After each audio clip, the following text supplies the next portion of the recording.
Salve a tutti e benvenuti al podcast del Cactus.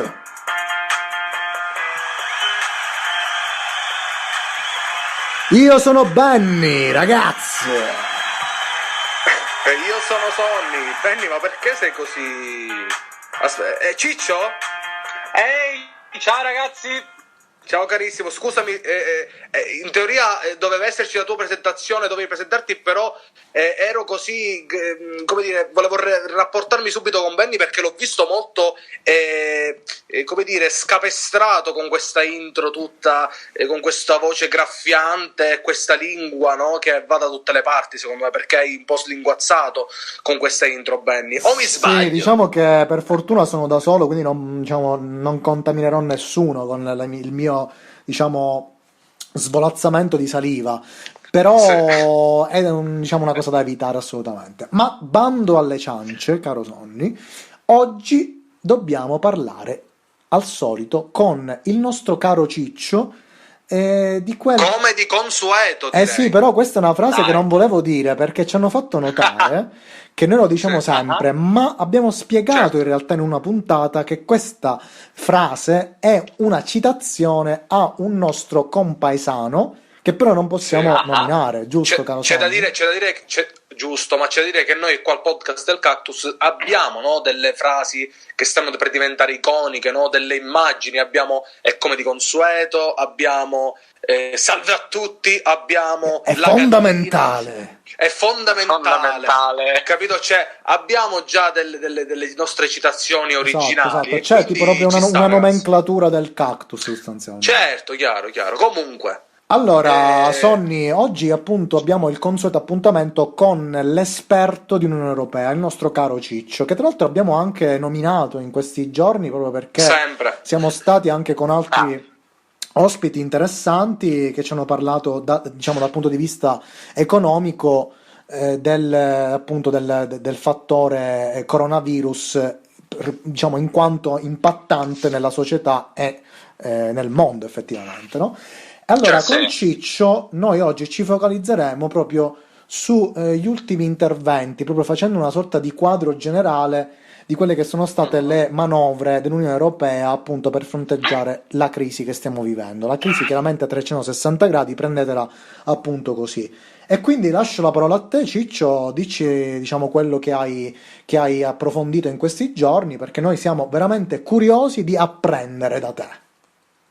Ok, d'accordo. No, più che altro è stato molto interessante e utile vedere che per la prima volta stanno uscendo già i primi studi, i primi articoli un po' più approfonditi anche a livello giornalistico, che cercano di vedere la visione di insieme di quello che è stato il problema europeo davanti alla crisi del coronavirus.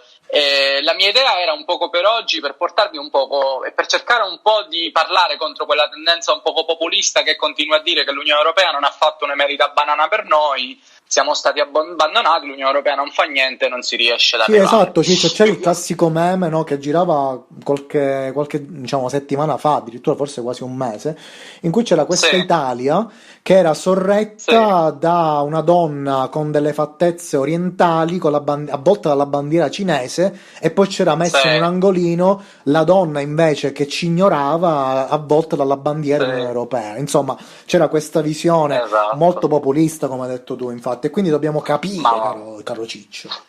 da lì potremmo poi aprire altri dibattiti sul problema di questa demagogia, diciamo, che si avvicina sempre all'idea che ci protegge di più. Una volta era ci proteggeva di più l'America che l'Europa, poi è diventata per il periodo Salvini ci protegge di più la Russia che l'Europa. Adesso un po' con la questione del coronavirus è reinata questa idea un po' del ci protegge la Cina perché gli europei no. Però insomma, cercando di smontare un attimo questo argomento, ragazzi, pensiamo in questo momento alla risposta dell'Unione Europea al coronavirus come un piano in 3 fasi. Praticamente quando noi abbiamo iniziato a parlare insieme, quando ho cominciato a partecipare al podcast del Cactus, ormai stiamo parlando di quasi un mese fa, immagino, all'inizio della pandemia effettivamente la Commissione europea non aveva ancora dietro gli stati, non erano partiti manco i negoziati, quindi ha potuto fare sostanzialmente un piano in 4 fasi, anche se, come vedremo, a livello di grandi numeri ancora si stava parlando di briciole, tra molte virgolette, per così dire. Comunque, quando è cominciata la pandemia del coronavirus, quello che ha fatto la Commissione europea immediatamente è stato sospendere il patto di stabilità tra i paesi dell'Unione Europea, soprattutto vigente nell'area euro, ovvero il fatto che non si potesse mai sforare più di tanto nel debito pubblico. Quello è stato sospeso quasi immediatamente per dare la libertà ai paesi di spendere i soldi nel momento della crisi. Numero 2, e questo mi sembra che è molto interessante riguardo alla questione per esempio delle compagnie aeree, sono state rilassate le regole per la spesa pubblica di finanziamento delle grandi compagnie, delle grandi aziende. Per esempio, sappiamo che nell'Unione Europea esiste una politica di competenza dove l'Unione Europea dice abbiamo questo mercato comune, non è che ora l'Italia si può mettere ogni 2x3 a finanziare l'Italia e a salvarla completamente tutta lei. No, attenzione, in questo tipo di operazioni, esatto, ma questa questione è molto simile in tutta l'Unione Europea. Insomma, esistono delle determinate regole per cui si deve cercare di compensare nel momento in cui un paese vuole finanziare a livello svantaggioso nel mercato comune una determinata compagnia, la compagnia di bandiera, per così dire. Quindi queste regole però sono state sospese per evitare che la compagnia morisse del tutto. Per esempio nel caso in questo momento le aerolini non guadagnano nulla, i voli sono quasi tutti a terra, ero arrivato a leggere una diminuzione del 90% dei voli in Europa, quindi è necessario che lo Stato aiuti le compagnie. Dopodiché il terzo punto è stato l'adattamento dei fondi strutturali europei, quelli che sono i famosi fondi che si utilizzano per creare lavoro, per costruire nuove infrastrutture nei territori, nelle regioni, sono stati riconvertiti per aiutare nel coronavirus, e finalmente si è parlato di utilizzare il fondo di solidarietà europeo, che era un fondo che era già stato creato nel 2002, era un fondo per se nei paesi europei succedeva qualche tipo di catastrofe naturale, per esempio nel caso dell'ultimo grande terremoto di Amatà, anche da lì si potevano raccogliere dei fondi che mettevano tutti quanti i paesi europei per poter aiutare il paese che aveva sofferto la catastrofe. Purtroppo, se aggiungiamo queste 4 misure, stiamo ancora parlando di briciole. È proprio per questo che noi in un'altra puntata ci siamo occupati invece di parlare del meccanismo europeo di sicurezza. Questo perché alla fine l'Unione Europea se ne è uscita, o più che altro i paesi dell'Unione Europea se ne sono usciti come prima misura di sicurezza con la creazione di un enorme pacco di recuperazione momentanea basato più che altro in 3 punti. Prima di tutto il meccanismo di stabilità europea, che abbiamo già affrontato, solo che finalmente ci manca la divisione dei numeri, perché il meccanismo di stabilità europea alla fine ha concesso 240 miliardi di euro con prestiti, con condizioni favorevoli, fino a quando si occuperanno soltanto di finanziare delle spese sanitarie relative al coronavirus. Dopodiché c'è anche un piano di investimenti della Banca Centrale Europea. E finalmente quello che già mi stavate domandando nel fuori onda, il famoso SURE o SURE che si voglia parlare, che effettivamente io credo che sia stato un geniale piano di marketing strategico di qualche funzionario o project manager della Commissione Europea, perché diciamo che è un acronimo SURE, che tra l'altro significa Support and Employment Risks Emergency, quindi proprio supporto. Diciamo che è incoraggiante come nome in effetti, perché sure, no? Sicuro, no?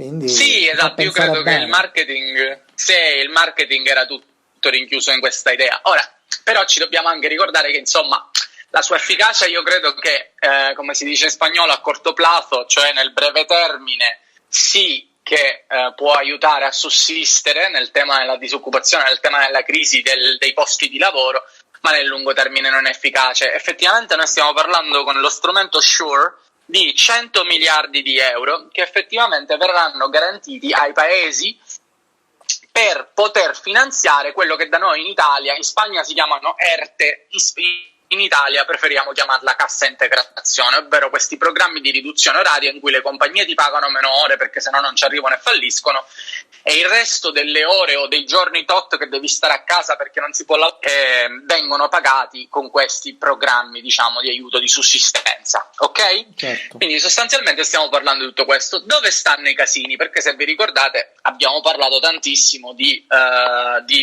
Corona Bond, di Euro Bond, eccetera, eccetera, anche nelle altre puntate. Qual è l'aggiornamento della situazione, ragazzi? Che praticamente siamo arrivati a un punto che ora lo chiamano direttamente il EU Recovery Plan, il piano di recupero dell'Unione Europea, e questo è il prossimo passo dell'azione congiunta dei paesi. Eravamo rimasti nel momento in cui si stavano acchiappando come cani e gatti, per usare una nostra espressione dialettale, i paesi del nord Europa con i paesi del sud Europa. A che punto siamo arrivati però del discorso? Beh, ragazzi, in questo momento sono tutti d'accordo che qualcosa si deve fare a livello congiunto, e questo, credetemi, non è nemmeno un punto così piccolo, diciamo che già è un suo primo traguardo. Il problema però è che sostanzialmente, sempre con la questione che non si vogliono fare i corona bonds o non si vogliono fare le euro bonds, una prima soluzione che si è pensata è, invece di dividerci il costo del debito eccetera tra di noi solo paesi europei, perché non mettiamo più soldi nelle mani della Commissione europea e sarà la Commissione europea a distribuirceli, a darceli, così ci controlla di più. Diciamo, si è aperta un'idea un poco federale di dare più competenze nella gestione di questo budget straordinario alla Commissione. E questo già potrebbe sembrare interessante, ma dove casca l'asino? Che ancora una volta non si capisce se vogliamo parlare più di prestiti o vogliamo parlare di donazioni, di grants, di prestiti a fondo perduto. Quindi la lotta ancora non si è chiusa del tutto, si sono placati un po' con gli animi. Il piano di fondo, l'idea di fondo è che effettivamente quello che si vuole fare è, siccome l'Unione Europea ha un budget di 7 anni, ovvero i paesi ogni 7 anni aprono i portafogli e mettono nella cassa comune con cui fino ad ora si sono fatte le cose insieme, stavolta si farà un budget straordinario molto molto più grosso, che avrà una grossa partita di spesa dedicata al tema del coronavirus. Purtroppo però al momento è ancora tutto rinviato alla prossima riunione. Si parla che in teoria a giugno vorrebbero già fare la prima riunione del Consiglio europeo i leader degli stati. Basta videoconferenze, effettivamente sentono che per poter parlare di queste grandi cifre e di questi numeri serve effettivamente vedersi faccia a faccia e negoziare mano al tavolo. C'è anche chi già sta dicendo, ragazzi, però questa storia del budget europeo non è che è tanto buona, perché il budget europeo è uno strumento lento, è uno strumento che si sviluppa in 5, 6, 7 anni a seguire, invece per il coronavirus dovresti spendere molto di più subito, quindi è ancora una volta un grande casino di diplomazia europea, però per me perlomeno ci stanno. Bene, bene, ma infatti, diciamo, da questo punto di vista, quel meme, no, che si era sviluppato in tempi Sì. chiaramente abbastanza convenienti per una certa, diciamo, fazione politica, che potevano appunto Sì. agevolare quell'idea comunque di anti-europeismo, è stata un pochettino, ecco, rivalutata come concetto, perché è chiaro che siamo in un'Unione Europea, abbiamo accettato questo accordo che ci permette comunque di avere degli ammortamenti o comunque di avere anche una sorta di cuscino salvavita, e quindi Sì. approfittarne comunque è il minimo da questo punto di vista. Guarda, Ciccio, ti volevo chiedere invece per quanto riguarda la situazione in Polonia, perché effettivamente in qualche Sì. altra puntata tu ci avevi accennato appunto di questa situazione Sì. legata proprio a diciamo, una sorta di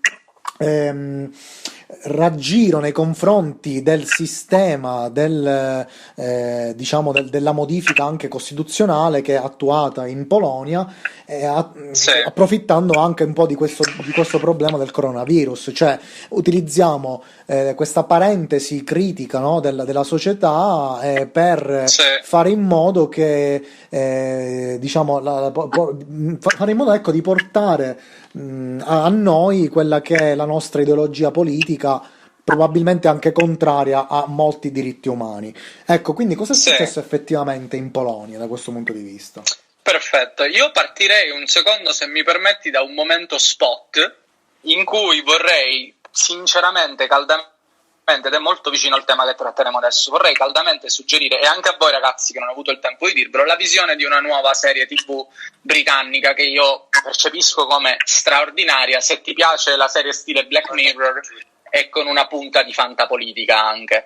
Parlo di una serie che si chiama Years and Years, credo sia stata pagata dalla HBO, abbiamo avuto la fortuna di vederla.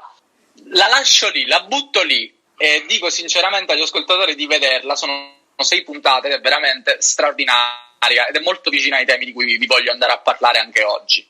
Bene, ok, Interessante. Sei perfetto. puntate, dalla durata capisco dei 45-50 minuti, no? Sì, esatto, 45-50 minuti. Praticamente un mondo, una storia alternativa del Regno Unito dopo il 2019 in cui le cose vanno ad andare È tremendamente una specie a di puttane. Viper Vendetta allora da questo punto di vista. Perché anche... Ancora di più perché sono veramente bravi a giocare con la storia, con una visione alternativa della storia. Insomma, vi dico solo che alla fine. Dimmi. Ciccio, c'è su Netflix, dico, lo dobbiamo cercare No, per è No, HBO, non c'è su HBO. Netflix. HBO Si trova su significa... HBO, ma da esatto. noi. Sì, Cosa HBO significa rilascia HBO roba significa il Trono di Spade, Westworld, comunque sarà anche una Esatto. serie ad alto budget, visto che comunque l'HBO da sempre investe Certo. da questo punto di vista. No, vabbè, Esatto. probabilmente la troverete anche su Sky, ecco, perché in Italia la distribuzione delle serie HBO probabilmente passa da quel canale, ma anche su Infinity a volte. Quindi Esatto. staremo a È vedere. anche vero che si può trovare facilmente online, per così dire, insomma. Ma noi non possiamo, Ciccio, diciamo, consigliare No. questa procedura. Noi diciamo sempre che siete liberi di fare quello che volete. Volere Esatto. e potere. Basta. Esatto. Lì ci fermeremo. Comunque, levando la parentesi spot per chi magari volesse approfondire il tema della serie, qual è l'enorme problema che abbiamo in questo momento con io andrei anche più in là e direi non solo con la Polonia ma anche con l'Ungheria. Abbiamo determinati problemi di quella che può essere la crisi della stabilità democratica di questi due paesi. Insomma, per partire dalla questione polacca, il problema rimonta già, diciamo, a dopo il 2010 e all'ascesa al potere di un determinato partito che si chiama in inglese Law and Justice, il partito della legge e della giustizia. E L'abbreviazione sembra anche polacca è questa una serie PiS, TV tra di l'altro. sembra una serie TV di avvocati, tra l'altro, questo nome. Esatto, tra l'altro, voglio dire, parlando già di nomi un poco populisti, se già diciamo un partito della legge e della giustizia, capirete che ci stiamo aspettando un determinato target.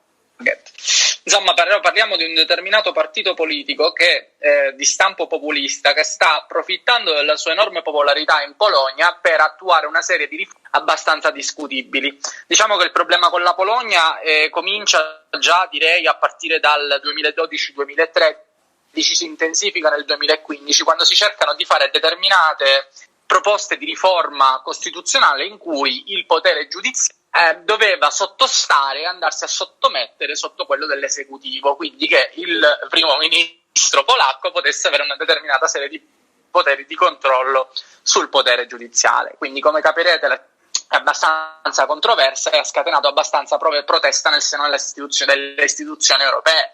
Ma non solo, siamo andati oltre, perché questo problema si è andato prolungando negli anni, questo scontro, diciamo, formale e diplomatico tra le istituzioni dell'Unione Europea e la Polonia, dicendogli: ragazzi, state attenti con le riforme che fate, l'Unione Europea deve rispettare il principio della democrazia, il principio della libertà di stampa, eccetera, eccetera. Ma non solo, adesso che la Polonia si è ritrovata dentro la crisi del coronavirus, hanno anche cercato di promuovere una nuova legge che restringeva ancora di più il già limitato diritto di aborto, approfittando del fatto che tutte le proteste non potevano uscire di casa, Esatto. I protestanti, perché c'era il coronavirus. Quindi rivediamo una maniera di sfruttare questa situazione. Tra l'altro, per aggiungere un altro po' di folklore, è già da un paio di anni che nel sud della Polonia si verifica un altro caso che mina abbastanza i diritti umani, ovvero l'istituzione delle LGBT free zones, le zone libere dagli LGBT. Non ci credo. Ovvero, semplicemente detto, che c'è tutta una serie di organismi substatali, praticamente stiamo parlando comuni, province, anche qualche regione, ovviamente ogni paese ha il suo ordinamento, lì esistono pure le contee, insomma le counties, insomma, per far tradurvelo all'italiana. Comuni, province e regioni che firmano questa specie di carta politica che non ha nessun valore legale, molto simbolica, ma loro firmano un manifesto anti-LGBT, mettono anche le etichette sulle carte dei comuni. Ma questa cosa è completamente all'interno dei paesi. contraria a qualsiasi, diciamo, Esatto. anche richiamo da parte della CEDU, ad esempio, no? La Convenzione Europea dei diritti umani. Assolutamente. Quindi, cioè, è Assolutamente. assurda sta storia. Manco in Tra Texas l'altro, forse, addirittura. Una cosa del esatto, genere. direi che manco in Texas. Il problema di fondo è sostanzialmente, parte tutto perché il sindaco di Varsavia nel 2017, mi sembra, cerca di fare una prima dichiarazione abbastanza progressista. Ricordiamoci che la Polonia è un paese sempre a fortissima tradizione cattolica, insomma basti pensare che Wojtyla e quindi c'è stato un momento in cui il sindaco di Varsavia ha cercato di fare una dichiarazione in cui voleva più diritti per le persone LGBT, però questo è stato seguito da una risposta politica del partito PiS, di questo partito Law and Justice Party e della Chiesa polacca, che si sono unite e hanno fatto sfociare questo movimento invitando i politici locali a firmare queste zone libere, zone dove tu in teoria non ti vedrai mai approvata una richiesta di un'assemblea LGBT, un gay pride non sia mai. Credo che c'è anche un video, girava pure un video in una di quelle piattaforme americane tipo Fanpage eccetera, di vedere un gay pride in Polonia che cercarono di farlo in una LGBT free zones e per poco non si rimangiavano. E poi chiaramente, scusa se ti interrompo Ciccio, questo si ripercuote anche nella società, cioè la percezione che hanno ad esempio le nuove generazioni su questo tema caldo, no? Che anziché trovare terreno fertile per poter progredire anche mentalmente, si trovano invece una steppa arida con una mentalità retrograda, con gente che comunque ha un tipo di pensiero che è completamente contrario anche a qualsiasi concetto di umanità. Quindi comunque è molto grave. Giusto, Sonny, che ne pensi tu? Volevo fare un intervento dicendovi e raccontando le mie esperienze. Io sono stato in Polonia 2 anni fa, se non mi sbaglio, e ho percepito e che non vorrei magari esagerare, qualche polacco si possa risentire, ma comunque non ho trovato un miscuglio anche etnico in Polonia, come si può trovare in altri posti del mondo, ma senza andare lontano come a Barcellona o a Londra. Assolutamente.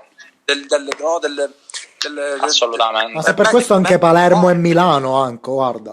Ma guarda, Palermo c'è un miscuglio di culture e di popolazioni incredibile. Ci sono veri e propri quartieri dove potresti essere tranquillamente in Marocco, per esempio, come per esempio i mercati che ci sono a Palermo, proprio alcune dove c'è appunto questo vivere in simbiosi, no? Tra i palermitani. Infatti, ragazzi, paradossalmente perché si pensa sempre che si associa alla Sicilia una mentalità retrograda, ma da questo punto di vista c'è un'apertura mentale bestiale nel miscuglio, no, di popolazioni, ma questa cosa è insita nella Sicilia stessa, perché come voi ben sapete e me lo insegnerete anche a me, la Sicilia è terra di conquiste, terra di popolazioni, di miscugli etnici dai paesi arabi ai francesi, ai spagnoli eccetera eccetera. Quindi però in Polonia, ragazzi, vi giuro, ho avuto difficoltà a trovare gente che non avesse i tipici tratti polacchi, no?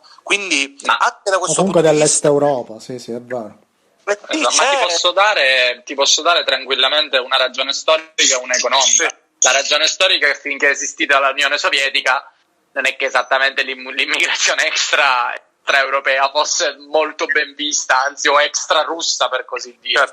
E subito dopo l'Unione Sovietica, quando crolla le economie dei paesi dell'est Europa non è che fossero decisamente attrattive per gli immigrati, quindi lì ci troviamo con delle società che se già nel sud Europa, in un paese come l'Italia, è un po' più restia, diciamo, in generale l'integrazione dei migranti, pensa tu in paesi dell'est Europa che ancora fino a dopo. Ma guarda, Ciccio, vedi che in Italia c'è questa idea, però secondo me, diciamo, le nuove generazioni hanno una sensibilità maggiore. Tu devi andare a toccare, appunto, e andare anche a trovare questo tipo di sensibilità, per esempio sul web. Cioè, sul web è raro che trovi chi è completamente, a livello di nuove generazioni chiaramente, perché se poi vai a vedere anche le chat o comunque i commenti in certi post su Facebook, chiaramente anche lì trovi persone che fanno dei ragionamenti molto razzisti e quasi anche estemporanei e fuori dal mondo, perché com'è possibile che nel 2020 ancora si facciano certi ragionamenti? Cioè, è incredibile, effettivamente. Vabbè, stiamo parlando comunque di una certa fascia d'età che va da un tot in avanti. E anche una certa fascia sociale, ahimè, purtroppo. Beh, io vi posso dire che comunque, e vi do il mio commento personale come italiano che è da 11 anni che non ci vive più in Italia. In ogni caso, io su determinati temi sociali, adesso che ho 11 anni di distanza, le vado vedendo le differenze, nel senso che anche con le nuove generazioni io ho anche la fortuna che nella comitiva a casa a Catania abbiamo integrato anche una generazione più giovane, le vedo le differenze anche con la nostra nel modo di vedere la vita per certe questioni, per la questione anche dell'integrazione, per una maggiore apertura che hanno anche i giovani di oggi rispetto ai temi dei cittadini italiani che in realtà sono di origine di immigrati, oppure se stiamo parlando anche del tema, per tornare al tema LGBT, vedo anche una differente sensibilità, insomma. E io credo che lì l'Italia sì che ha dato, almeno la generazione giovane ha dato un bel salto avanti in 10 anni. La classe politica, come sempre, ci metterà un po' di più dovuto all'aggrapparsi alle poltrone, come ben sappiamo nel nostro paese. Perché la classe politica attualmente è gestita da boomer, cioè ritorniamo sempre al concetto. Esatto.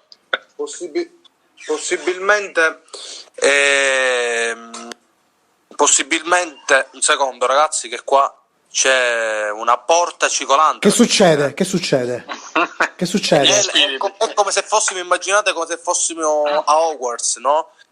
Gazza sta per entrare in questa stanza dove sono io a registrare, una stanza, no, delle necessità. Allora, caro Sonny, io devo farti proprio questo regalo per Natale, anzi forse meglio prima, anzi per il tuo compleanno che è tra qualche giorno. Cioè il 27, cioè... Sì, cioè praticamente quando esce questa puntata, cioè oggi ragazzi, auguri a Sonny, auguri. Comunque, grazie Beffa. a parte questa cosa, perché stiamo registrando, ecco ragazzi, ricordate sempre che il podcast del Cactus è ambientato in uno spazio-tempo tutto suo, ma comunque, dicevo, ti voglio regalare un cartello con scritto sto registrando al podcast del Cactus, Però sai da cosa mettere alla tua posso porta.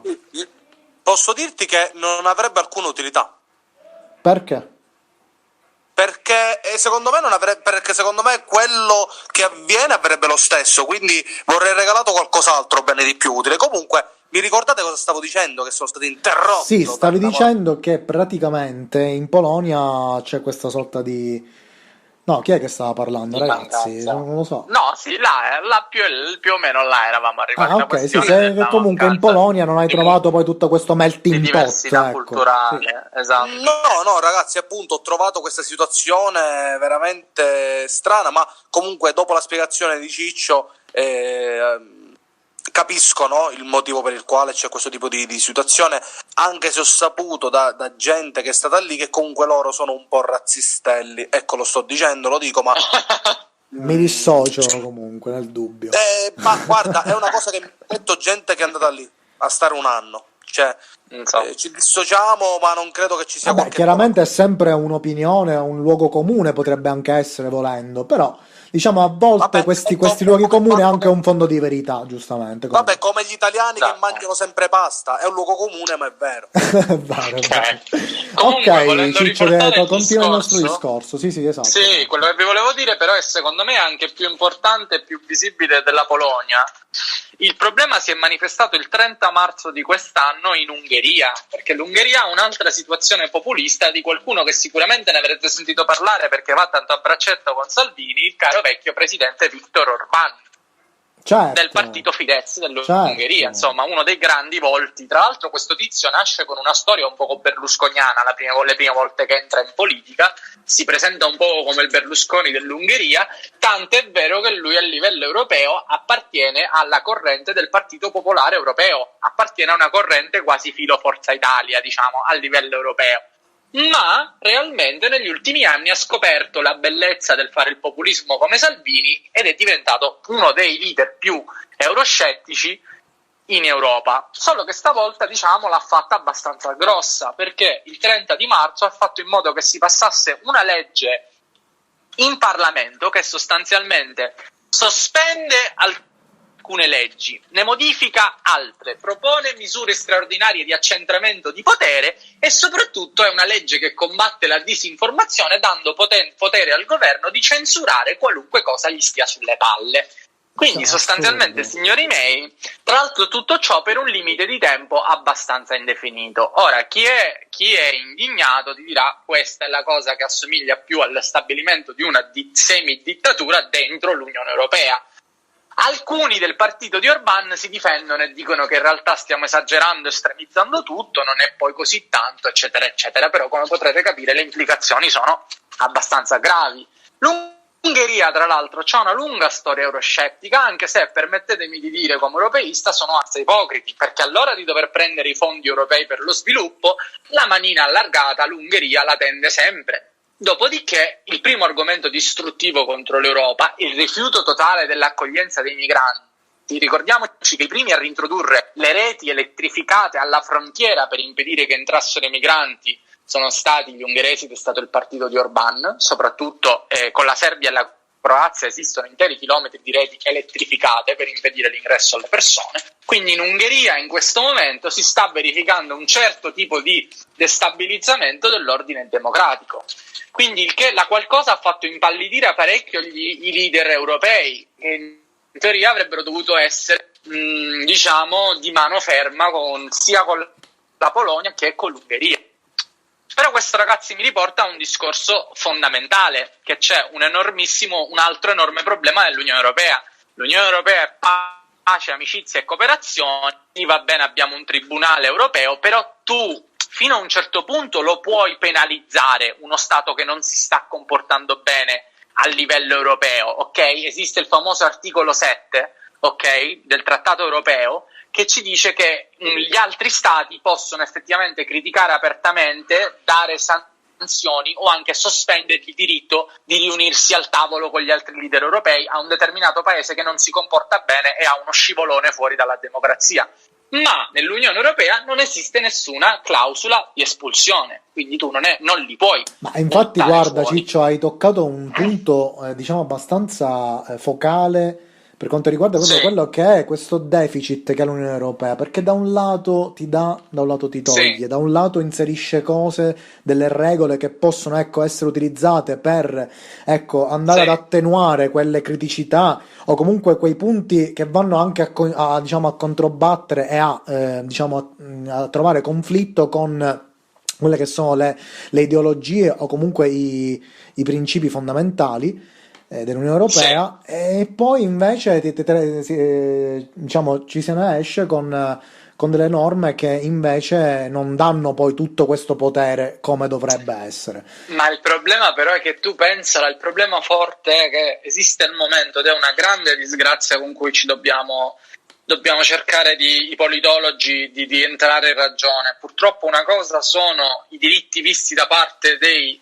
cittadini, i principi che dovrebbero essere eticamente giusti, dopodiché quello che ti inchiappetta, per così dire, è la cosiddetta ragion de Stato, la raison d'état, se lo vogliamo dire alla francese. Io capisco perfettamente il tuo discorso, ma se tu lo vedi la situazione dal punto di vista di 27 paesi che devono cooperare insieme, nessuno dei 27 vuole mai attivare una clausola, per tornare sul punto di cui stiamo parlando, nessuno dei 27 governi vorrebbe mai vedersi nel momento in che gli altri gli fanno squadra contro e che potesse esistere l'opzione di espellerli. Sono tutte che quando tu stai cercando di salvaguardare i tuoi propri interessi del tuo paese, tu determinate condizioni, anche se eticamente sarebbero correttissime, non arrivi mai a raggiungerle. Anzi, il fatto che si possa multare lo Stato cattivo, tra virgolette, è già una grande concessione da questo punto di vista. Ma la stessa questione è sempre quella, diciamo, della sovranità. Ritorno sempre esatto, bravo, stavo tavolo. dicendo io, la sovranità. Uno Stato non vuole, esatto, il problema è che tu fino a un certo punto puoi avere lo sforzo, l'impulso di cooperare, di mettere da parte certe competenze, di dire ok, lavoriamo insieme, ma purtroppo esiste sempre questa ragione di Stato che arrivi a un punto e dici no, bello mio, qua ci metto un punto, perché più in là di qua tu non puoi andare, questo è il mio paese, qua c'è la mia bandiera, andiamo. Diciamo che l'Unione Europea da questo punto di vista, questo è chiaro ed è evidente, è un unicum, ed è il compromesso poi alla fine di quello che è un accordo tra stati che hanno di per sé dei capi o comunque delle teste che non puoi andare a mozzare assolutamente. Ma facciamo un minimo discorso anche, Benny, siamo 27 paesi, poco fa viene sempre la tentazione di dire 28, siamo 27 paesi con delle storie molto lunghe, con delle storie molto diverse. Sì, le nazioni europee si sono sempre contraddistinte per la loro eredità culturale, per la loro storia, per le loro tradizioni. Noi abbiamo una delle più alte concentrazioni di differenza culturale, linguistica, sociale in un territorio che, a conti fatti, nei grandi termini relativi, insomma, voglio dire, tutto il terreno dell'Unione Europea non è né grande quanto quello degli Stati Uniti. Bravo, Insomma, esatto, bravissimo. spiego. Quindi la questione è proprio questa: essendo così tanti, con questa mentalità così diversa, è già molto significativo che siamo il primo esperimento politico mondiale di 27 teste che cercano di ragionare insieme e creano un'autorità sopra di loro per cercare di decidere insieme. A livello politologico già la chiamano, l'Unione Europea la chiamano l'oggetto politico non identificato, perché non si era mai vista una cosa del genere a livello della storia dell'umanità. Quindi cerchiamo di vedere le cose, anche se è difficile, anche se sappiamo che ci sono pure le dovute ingiustizie, ma cerchiamo sempre, io una cosa che spingo sempre studenti, amici, familiari, di dirgli: cerchiamo sempre di guardare le cose da più punti di vista, con più prospettive, perché a volte è troppo facile fissarsi sull'unico argomento da bar e dire è una merda, fa schifo, e là. Sì, ma perché o da barbiere, come abbiamo detto. Esatto, o da barbiere, esatto. Assolutamente sì. Allora, caro Ciccio, noi siamo arrivati, ecco, alla fine di questa puntata. Sì. Scusate, ma sì, dimmi, Sonny. non c'era quello strafalcione di cose che aveva fatto l'Europa? Ciccio, mi sbagli? Quale strafalcione di cose? Allora, vabbè, ok, ragazzi, scusate. Pensavo che non avessimo trattato qualche argomento e quindi volevo rinviare, no? Come al solito. Vabbè, certo, chiarissimo, Sonny, esatto. No, credo che lì, stando alla possibile scaletta di Tega, di cui avevamo parlato, ma penso che per oggi già abbiamo fatto tanto e quindi credo che la Assolutamente sì. Lo sai qual è il bello, no? Anche delle nostre puntate insieme? Che noi siamo partiti, no? Con la cosa, abbiamo detto ok, facciamo una puntata, e poi praticamente oltre la tua bravura, la tua disponibilità, sono talmente tante le cose che alla fine abbiamo fatto già, forse questa è la quinta puntata che facciamo insieme, se non mi sbaglio, giusto? Mi sembra di sì. Molto probabile sì. E continueremo anche perché i discorsi non finiscono mai, e vi giuro, ragazzi, come avrete notato, io in queste puntate sto abbastanza silenzioso, sia perché il caro Benny ogni volta che sento ogni singolo rumorino impazzisce, ma anche perché comunque, come dico sempre, da questo punto di vista un po' carente, ho sempre utilizzato, no, l'eloquenza, i discorsi di Ciccio veramente per aumentare e informarmi, no? Perché sono veramente, come me, secondo me, tantissima altra gente è carente da questo punto di vista, ed è fondamentale capire cosa succede, ragazzi, perché sono cose comunque complesse, e c'è anche la necessità di avere una persona che te la spiega bene, perché non è così facile. Che soprattutto ne mastica assolutamente ogni giorno, perché poi ma io vi dico, se io non lo io lo riconosco tranquillamente, se io questo non lo facessi per lavoro, che in fondo è quella che realmente la mia passione, esatto. Il lettore medio molto spesso, la persona media con la sua vita, se magari non lavora con le scienze politiche, ma guarda Ciccio, mi ci metto anche io un po', perché nonostante io abbia degli studi giuridici, io sono completamente lontano da quel mondo europeo. Perché? Perché chiaramente io mi focalizzo sul diritto locale, no? Sul diritto domestico cosiddetto. Scusatemi, io sono domestico. E c'è da dire un'altra cosa, elfo domestico, che e sono contento di questo, e secondo me noi abbiamo una sorta di primato in questo.